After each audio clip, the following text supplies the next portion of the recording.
Hello guys. तो देखिए कि इसमें आज आप लोगों को एक इम्पोर्टेंट अपडेट बताने के लिए जा रहा हूँ। ये वीडियो आप लोग कंप्लीट वॉच कीजिए, तभी गाइस आपको पता चलेगा। অসমৰ চাহ খেতিৰ এই দীঘলীয়া সময়ছোৱাত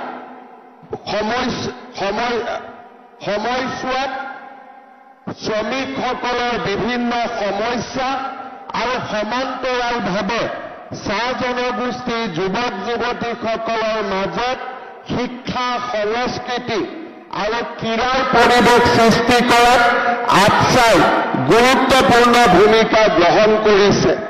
আজিৰ অধিৱেশনৰ এই সুন্দৰ দিনটো জন্ম লগ্নৰ পৰা চাহ জনজাতি লোকসকলৰ বিকাশ উন্নয়ন আৰু প্ৰগতিৰ ক্ষেত্ৰত লোৱা সুন্দৰ ভূমিকাৰ বাবে মই অসম চাহ জনজাতি ছাত্ৰ সন্থাৰ প্ৰাক্তন সভাপতি সম্পাদক বিষয়ববীয়া আৰু বৰ্তমানৰ নেতৃবৃন্দক মই মোৰ ধন্যবাদ আৰু কৃতজ্ঞতা জ্ঞাপন কৰিছোঁ। শ্ৰদ্ধা ৰাইজ, আমি সকলোৱে জানো অসমৰ অৰ্থনীতিলৈ, অসমৰ সমাজ জীৱনলৈ আৰু অসমৰ সাংস্কৃতিক জীৱনলৈ যোৱা 200টা বছৰ জুৰি চাহ জনজাতিৰ লোকসকলে অভূতপূৰ্ব বৰঙণি আগবঢ়াই আহিছে।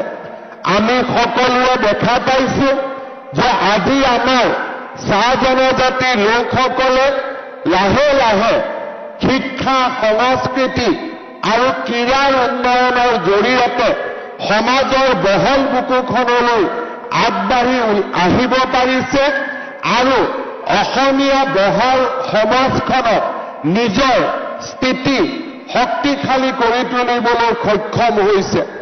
আমাৰ চাহ বাগিচাৰ পৰা কেইবাজনো শিল্পীয়ে আজি সমাজৰ বহল বুকুলৈ ওলাই আহিব পাৰিছে।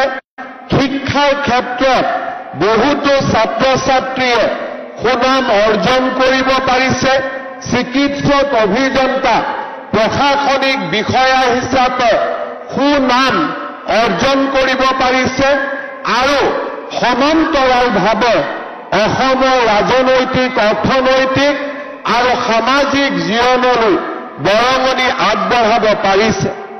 আমাৰ ৰাজ্য চৰকাৰে দায়িত্ব লোৱা দিনৰে পৰা চাহ জনগোষ্ঠীৰ লোকসকলৰ এই অভূতপূৰ্ব বৰঙণিক আমি সদায়ে স্বীকাৰ কৰি আহিছোঁ আৰু সমাজখনৰ উন্নয়নৰ বাবে, সমাজখনৰ উত্তৰণৰ বাবে আমি নিৰবিচ্ছিন্নভাৱে যোৱা 4.5 বছৰত আমি কাম কৰিবলৈ সক্ষম হৈছিলোঁ। আজি মই গৌৰৱেৰে সৈতে ক'ব পাৰোঁ, যোৱা 4.5 বছৰত অসমৰ চাহ জনগোষ্ঠীৰ লোকসকলৰ বিকাশ আৰু উত্তৰণৰ বাবে আমাৰ চৰকাৰে লোৱা প্ৰচেষ্টাসমূহে আজি চাহ জনগোষ্ঠীৰ লোকসকলৰ জীৱনলৈ এক ইতিবাচক প্ৰভাৱ পেলাব পাৰিছে আৰু তেওঁলোকৰ দীৰ্ঘদিনীয়া যি যাত্ৰা, সামাজিক যাত্ৰা, অৰ্থনৈতিক যাত্ৰা, এই যাত্ৰাত আমি এক বৰঙণি আগবঢ়াবলৈ যি সংকল্প লৈছিলোঁ, সেই সংকল্পক আজি আমি বাস্তৱত ৰূপায়িত কৰিব পাৰিছোঁ। চাহ জনগোষ্ঠীৰ লোকসকল অভূতপূৰ্ব সাংস্কৃতিক গুণেৰে, সাংস্কৃতিক পৰম্পৰাৰে বিভূষিত হৈ আছে। ডক্টৰ ভূপেন হাজৰিকা ডাঙৰীয়াই তেওঁৰ জীৱনকালত চাহ জনগোষ্ঠীৰ লোকসকলৰ সাংস্কৃতিক সম্পদ যমুৰকে ধৰি আমাৰ জাতীয় জীৱনৰ বিভিন্ন সম্পদক বহল বুকুলৈ, বিশ্বৰ বুকুলৈ লৈ যাবলৈ চেষ্টা কৰিছিল। সেই চেষ্টাকে আমি অব্যাহত ৰাখি 2025 চনৰ 24 ফেব্ৰুৱাৰীত গোটেই পৃথিৱীৰ 70জনতকৈও অধিক ৰাষ্ট্ৰদূত আৰু তাৰ লগে লগে প্ৰধানমন্ত্ৰী নৰেন্দ্ৰ মোদী ডাঙৰীয়াৰ উপস্থিতিত 8,000 যুৱক যুৱতীৰে আমি যি ঝুমুৰ নৃত্য পৰিৱেশন কৰিছিলোঁ, সেই অসমৰ সকলোকে বাধ্য কৰিছিলে যে চাহ জনগোষ্ঠীৰ সাংস্কৃতিক সম্পদক স্বীকৃতি দিয়াৰ বাবে আৰু ঝুমুৰৰ অনন্য পৰিৱেশনে অসমৰ প্ৰতিগৰাকী লোককে মন্ত্ৰমুগ্ধ কৰি তুলিবলৈ সক্ষম হৈছিল। এতিয়া আমি সংকল্প লৈছো যে গুৱাহাটীত ঝুমুৰৰ প্ৰদৰ্শনৰ পিছত অহা বছৰ আমি নতুন দিল্লীলৈ লৈ গৈ ঝুমুৰৰ আমি প্ৰদৰ্শন কৰিম। তাৰো আমি সিদ্ধান্ত লৈছো যে আমি ঝুমুৰক অকল অসমৰ ভিতৰতে আবদ্ধ নাৰাখো, আমি নতুন দিল্লী ৰাষ্ট্ৰৰ ৰাজধানীলৈ লৈ গৈ আমি ঝুমুৰক প্ৰদৰ্শন কৰিম। আজি আমি সকলোৱে জানো যে চাহ জনগোষ্ঠীৰ লোকক আটাইতকৈ প্ৰয়োজন হৈছে শিক্ষাৰ। যিকোনো কাৰণতেই নহওক কিয় আগত যিমান অসমত চৰকাৰ আছিলে তেওঁলোকে প্ৰাথমিক বিদ্যালয়তকৈ ওপৰলৈ গৈ চাহ বাগিচাত শিক্ষানুষ্ঠান স্থাপনৰ বাবে চিন্তা কৰা নাছিলে। মই যেতিয়া অসমৰ শিক্ষামন্ত্ৰী তথা মুখ্যমন্ত্ৰীৰ দায়িত্ব লওঁ প্ৰথমবাৰলৈ মোৰ দৃষ্টিলৈ আহে যে চাহ বাগিচাত প্ৰাথমিক বিদ্যালয় আছে, কিন্তু যোৱা ৭৫ বছৰত চাহ বাগিচাত আমি হাইস্কুল প্ৰতিষ্ঠা কৰা নাই, হায়াৰ ছেকেণ্ডাৰী প্ৰতিষ্ঠা কৰা নাই। আমাৰ চৰকাৰৰ প্ৰচেষ্টাত প্ৰথমবাৰলৈ আমি চাহ বাগিচাত ১১৫খন হাইস্কুল স্থাপন কৰিবলৈ পাৰিছিলো আৰু অহা জানুৱাৰী মাহত আৰু ১০০খন হাইস্কুল আমি চাহ বাগিচাৰ যুৱক যুৱতীৰ বাবে মুকলি কৰি দিবলৈ সিদ্ধান্ত গ্ৰহণ কৰিছো। আজি মই যেতিয়া কেইবাখনো চাহ বাগিচালৈ গৈছিলো, স্কুলবিলাক হোৱাৰ পিছত তেওঁলোকৰ লগত যেতিয়া ছাত্ৰ ছাত্ৰীসকলৰ লগত যেতিয়া মই ভাৱৰ আদান প্ৰদান কৰিছিলো, তেওঁলোকৰ চকুত মই অদ্ভুত সপোন দেখা পাইছিলো যে তেওঁলোকেও নিজৰ জীৱনলৈ পৰিৱৰ্তন আনিব বিচাৰে, তেওঁলোকেও ডক্তৰ হ'ব বিচাৰে, ইঞ্জিনিয়াৰ হ'ব বিচাৰে, প্ৰফেচাৰ হ'ব বিচাৰে, বিজ্ঞানী হ'ব বিচাৰে। সেইবাবে আমি যি হাইস্কুল প্ৰতিষ্ঠা কৰিছিলো তাক লগে লগে আমি সিদ্ধান্ত লৈছিলো যে তাত আমি 11 আৰু 12 লগত আমি সংযোগ কৰিম আৰু হায়াৰ ছেকেণ্ডাৰী স্কুলো আমি চাহ বাগিচাত স্থাপন কৰিম। আজি আমি দেখা পাইছো যে এই স্কুলসমূহৰ প্ৰসাৰৰ লগে লগে আমাৰ চাহ বাগিচাসমূহত জ্ঞানৰ যি অন্বেষণ, জ্ঞানৰ যি প্ৰচেষ্টা সি বহু গুণে বৃদ্ধি পাবলৈ সক্ষম হৈছে। আজি চাহ বাগিচাৰ পৰা নাৰ্ছ ওলাইছে, ইঞ্জিনিয়াৰ ওলাইছে, ACS অফিচাৰ ওলাইছে, আজি আমাৰ চাহ বাগিচাৰ পৰা ডক্তৰ ওলাইছে।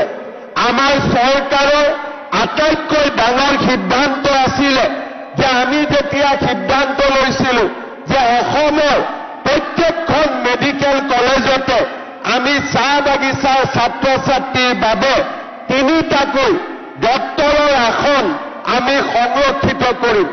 আজি আমাৰ প্ৰচেষ্টাত অসমত 30টাতকৈও আজি অধিক ডক্তৰ বা MBBSত পঢ়া ল'ৰা ছোৱালীৰ সৃষ্টি হৈছে আৰু অসমৰ চাহ বাগিচাসমূহলৈ এক যোগাত্মক পৰিৱৰ্তন আহিবলৈ সক্ষম হৈছে। আজি ধীৰাজ গোৱালা ডাঙৰীয়াই মোক অনুৰোধ কৰিছিলে যে আমি যি প্ৰত্যেক মেডিকেল কলেজতে 3খনকৈ আসন সংৰক্ষণ কৰি আছিলো তাক আমি 4খনলৈকে লৈ যাব পাৰো নেকি। মই আজিৰ সভাতে আপোনালোকক জনাবলৈ পাই অত্যন্ত আনন্দিত যে এতিয়াৰ পৰা অসমৰ প্ৰত্যেকখন মেডিকেল কলেজত চাহ বাগিচাৰ ছাত্ৰ ছাত্ৰীৰ বাবে আমি 4টাকৈ আসন আমি সংৰক্ষণ কৰিম। ইয়াৰ ফলত আজি আমাৰ অসমত 14খন মেডিকেল কলেজ আছে। ইয়াৰ ফলত অসমত প্ৰত্যেক বছৰে আমি 46গৰাকীকৈ ছাত্ৰ ছাত্ৰীক ডক্তৰ বনাব পাৰিম। অহা বছৰ বঙাইগাঁৱত মেডিকেল কলেজ আৰম্ভ হ'ব আৰু লগে লগে আমাৰ মেডিকেল কলেজত ৰিজাৰ্ভেশ্যন 50খন আসনলৈ বৃদ্ধি পাব। গৰাকী ছাত্ৰ ছাত্ৰী ডক্টৰ হোৱাৰ সুবিধা পাব।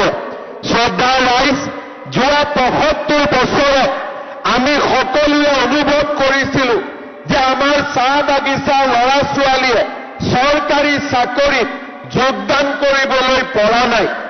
আমি কেতিয়াও চিন্তা কৰা নাছিলোঁ যে আমাৰ ল'ৰা ছোৱালীক, চাহ বাগিচাৰ ল'ৰা ছোৱালীক আমি কেনেকৈ চৰকাৰী চাকৰি দিব পাৰোঁ।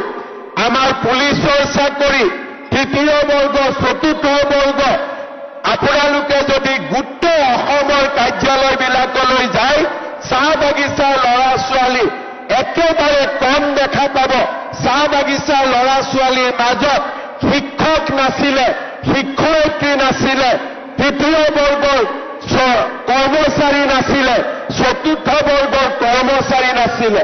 অসমত বহুত চৰকাৰ আহিলে, বহুত চৰকাৰ গ'ল, কোনেও সাহস কৰা নাছিল যে চাহ বাগিচাৰ ছাত্ৰ ছাত্ৰীৰ বাবে সুকীয়াকৈ চাকৰি সংৰক্ষণ কৰিব পাৰি নেকি। আমাৰ চৰকাৰে প্ৰচেষ্টা ল'লে আৰু আজি প্ৰথমবাৰৰ বাবে চৰকাৰী চাকৰিত আমি ৩% ল'ৰা ছোৱালীৰ বাবে, চাহ বাগিচাৰ ল'ৰা ছোৱালীৰ বাবে চাকৰি সংৰক্ষণ কৰিলোঁ। অহা নৱেম্বৰ মাহত চাহ বাগিচাৰ ১,০০০তকৈও বেছি ল'ৰাই আমাৰ পৰা নিয়োগ পত্ৰ পাবলৈ সক্ষম হ'ব। যি কাম চাহ বাগিচাৰ ২০০ বছৰীয়া জীৱন যাত্ৰাৰ কালত নকওঁ, যোৱা ৭৫ বছৰৰ জীৱন যাত্ৰাত কেতিয়াও সম্ভৱ হোৱা নাছিল। চাহ বাগিচাৰ লাইনৰ ৰাস্তা পকীকৰণ, চাহ বাগিচাৰ দুখীয়া জনগণৰ বাবে প্ৰধানমন্ত্ৰীৰ ঘৰৰ স্বীকৃতি দিয়া আৰু চাহ বাগিচাৰ যুৱক যুৱতীসকলৰ বাবে আমি বিভিন্ন ধৰণে আত্মনিৰ্ভৰশীলতাৰ বাবে আৰ্থিক অনুদান আগবঢ়োৱা, এনে ব্যৱস্থাবিলাক যোৱা ৭৫ বছৰৰ সময়ছোৱাত আমি চিন্তা কৰিব পৰা নাছিলোঁ। এইবাৰ প্ৰথমবাৰৰ বাবে আমাৰ চৰকাৰৰ দিনত চাহ বাগিচাৰ লাইনবিলাক পকী হ'ল। প্ৰথমবাৰৰ বাবে চাহ বাগিচাত বিশুদ্ধ খোৱা পানী যোগানৰ প্ৰচেষ্টা চলিলে। প্ৰথমবাৰৰ বাবে আমি চাহ বাগিচাৰ যুৱক যুৱতীৰ বাবে বৰল ৰাজপানিকা, আত্মনিৰ্ভৰশীলতা আঁচনিৰ দৰে বিভিন্ন আঁচনি আমি আজি আৰম্ভ কৰিবলৈ সক্ষম হৈছোঁ। এতিয়া আমি চাব লাগিব যে ইয়াৰ পৰা আমি কলৈকে যাম, ইয়াৰ পৰা আমি আৰু কিমান নতুন দিনলৈ আমি যাত্ৰা আৰম্ভ কৰিম। মোৰ মনত এটাই সদায় মই চিন্তা কৰোঁ যে অসমৰ ৪০ লাখ চাহ বাগিচাৰ আমাৰ যি জনতা আছে, আমাৰ যি জনগণ আছে, তেওঁলোকক যদি আমি সমাজৰ বহল বুকুলৈ আগুৱাই লৈ যাব নোৱাৰোঁ, তেনেহ'লে সামগ্ৰিকভাৱে অসম কেতিয়াও আগবাঢ়ি যাব নোৱাৰে। আৰু তাৰ কাৰণে মই নিৰন্তৰভাৱে প্ৰচেষ্টা কৰিছোঁ, প্ৰচেষ্টা কৰি থাকিম। আৰু আজি আটছাৰ সমাৱেশত এই প্ৰচেষ্টাৰ অংশ হিচাপে দুটা মই ঘোষণা কৰিব খোজোঁ। এটা, এই বছৰ আমি ৩য় আৰু ৪ৰ্থ শ্ৰেণীত চাহ বাগিচাৰ যুৱক যুৱতীৰ বাবে ৩% চাকৰি ৰিজাৰ্ভ কৰিলোঁ। সকলোৰে উপস্থিতিত সুকীয়াকৈ এখন অনুষ্ঠান পাতি আমি ল'ৰা ছোৱালীখিনিক নিযুক্তি পত্ৰ দিম, যাতে সকলোৱে গম পাব পাৰে যে আমাৰ চাহ বাগিচাৰ ল'ৰা ছোৱালীৰ কাৰণে চৰকাৰী চাকৰিত আজি ৰিজাৰ্ভেশ্যন হৈছে।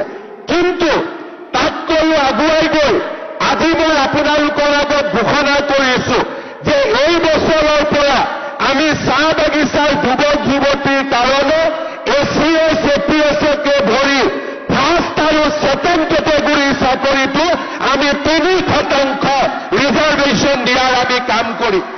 এই প্ৰচেষ্টাই চাহ বাগিচাত মেজিষ্ট্ৰেটৰ সৃষ্টি কৰিব, চাহ বাগিচাৰ পৰা DSPৰ সৃষ্টি কৰিব আৰু চাহ বাগিচাৰ বহল সমাজখনে অসমৰ জনজীৱনলৈ আগবাঢ়ি যোৱাৰ সুবিধা পাব।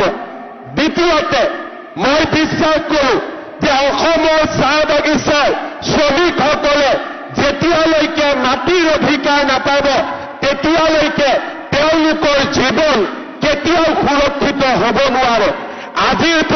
তিনি বছৰ আগতে অসম বিধানসভাত মই স্পষ্টভাৱে ঘোষণা কৰিছিলোঁ যে মই অসমৰ মুখ্যমন্ত্ৰী থকা সময়তে চাহ বাগিচাৰ মালিকৰ পৰা বাগিচাৰ লাইনৰ মাটি কাঢ়ি আনি শ্ৰমিকসকলক দিয়াৰ মই ব্যৱস্থা হাতত ল'ম। আজি মই একে সাহসেৰে আপোনালোকক ক'ব খোজো 25 নৱেম্বৰ অসম বিধানসভাত আমি আইন উত্থাপন কৰিম, যি আইনৰ দ্বাৰা চাহ বাগিচাৰ মালিকৰ পৰা লাইনৰ মাটি আমি কাঢ়ি আনি চাহ বাগিচাৰ শ্ৰমিকক আমি দিয়াৰ বাবে সিদ্ধান্ত গ্ৰহণ কৰিম। আজি মই গৌৰৱ অনুভৱ কৰোঁ যে যিবিলাক কাম কোনেও কেতিয়াও কৰিব পাৰিম বুলি আশা কৰা আমি নাছিলোঁ, আজি চাহ বাগিচাৰ ৰাইজৰ বাবে আমি এনে কিছুমান কাম কৰিব পাৰিছোঁ যি কাম আগতে কোনেও কল্পনা কৰিব পৰা নাছিল। মই কষ্ট পাইছিলোঁ, প্ৰধানমন্ত্ৰী আৱাস যোজনাৰ ঘৰ এটা বনাব লাগে, নৰেন্দ্ৰ মোদীয়ে ঘৰ দিছে, বাগিচাৰ শ্ৰমিকে ঘৰ পাব লাগে, কিন্তু আমি আকৌ বাগানৰ মালিকৰ NOC ল'ব লাগে। কেনেকে হ'ব?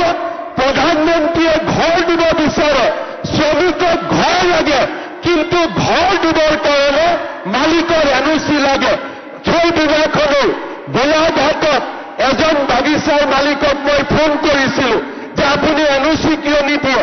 বোলে মই মালিকক সুধিব লাগিব। সিদিনাখনেই মই বুজিছিলোঁ, সিদ্ধান্ত লৈছিলোঁ যে মোৰ মুখ্যমন্ত্ৰীৰ কালতে তোমাক মই বুজাই দিম যে বাগিচাৰ লাইনৰ মাটিৰ মালিক তোমাৰ বাগিচাৰ মালিক নহয়, চাহ বাগিচাৰ শ্ৰমিকসকল। আৰু সেই সংকল্পকে আগুৱাই লৈ আজি আমি 25 নৱেম্বৰৰ দিনলৈ আহি পাম। আপোনালোকে বাগিচাৰ কোনো কামৰ কাৰণে আন্দোলন কৰাৰ প্ৰয়োজন নাই। যিদিনাখনলৈকে বিজেপি চৰকাৰ আছে, হিমন্ত বিশ্ব শৰ্মা অসমৰ মুখ্যমন্ত্ৰী আছে, মই আপোনালোকৰ লগত আছো। আৰু এটা এটাকৈ কোনেও ভাবিব নোৱাৰা কামবিলাক আমি কৰি কৰি গৈ থাকিম, কাৰণ চাহ বাগিচাৰ জনতাৰ, নিষ্পেষিত জনতাৰ মুক্তি আমি বিচাৰো।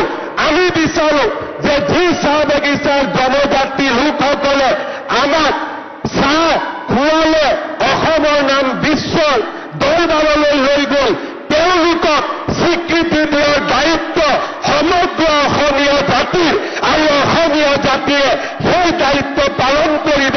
সেই প্ৰতিশ্ৰুতি মই আজি আপোনালোকক দি থৈ যাব বিচাৰো। শ্ৰদ্ধাৰ ৰাইজ, অসমত বিজেপিৰ চৰকাৰ, আমাৰ চৰকাৰখন আপোনালোকৰ লগত আছে, আপোনালোকৰ লগত থাকিব।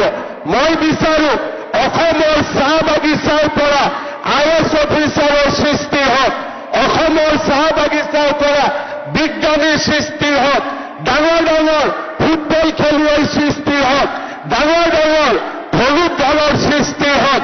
আৰু ঝুমুৰ দেখাৰ পিছত মই নিশ্চিতভাৱে ক'ব পাৰোঁ